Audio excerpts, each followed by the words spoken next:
দেখছেন BNA news, সবার সাথে সবার পাশে। বামেদের বন্ধে জেলা জুড়ে বিক্ষোভ, বিক্ষিপ্ত অশান্তি, ব্যাহত রেল পরিষেবা। বামেদের বন্ধে উত্তর চব্বিশ পরগনা জেলার বারাসাত, মধ্যমগ্রাম, বনগাঁ, হাবড়াতে বিক্ষিপ্ত অশান্তি। এদিন এই বন্ধে রণক্ষেত্রের চেরা নেয় বারাসাতের চাপাডালি ও মধ্যমগ্রাম। সরকারি ও বেসরকারি বাসে ভাঙচুর, ব্যাহত রেল পরিষেবা। শিয়ালদা মেল লাইনে হাসনাবাদ বনগাঁ শাখাতে ট্রেন চলাচল ব্যাহত হয়ে পড়ে। কেন্দ্র সরকারের জনবিরোধী নীতি, বেকার যুবক যুবতীদের কর্মসংস্থান সহ 12 দফার দাবি নিয়ে মঙ্গলবার ও বুধবার সারা ভারত জুড়ে ধর্মঘটের ডাক দিয়েছে বাম ট্রেড ইউনিয়নগুলি।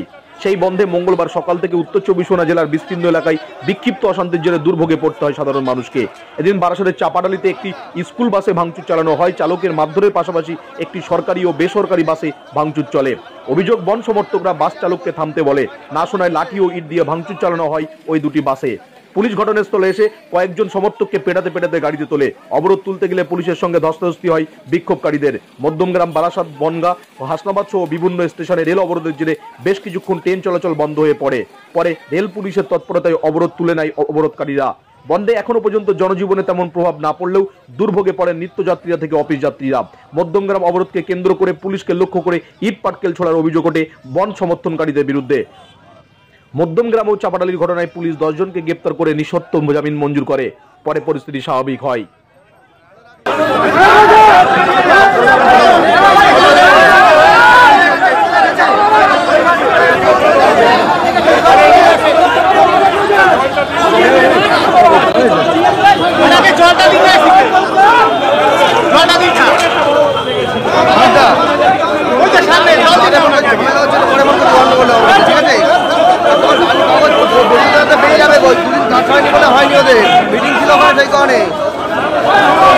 সব হয়ে রয়েছে, কাঠ দিন বাকি আছে, ফাইলিংও হয়ে যাচ্ছে কমপ্লিট।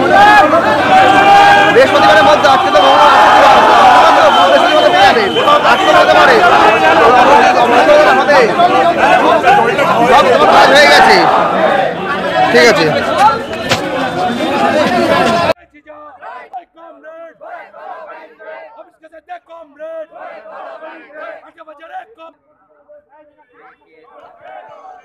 বারাসাত থেকে আব্দুল রহিমের রিপোর্ট, বিএনএ নিউজ, উত্তর চব্বিশ পরগনা।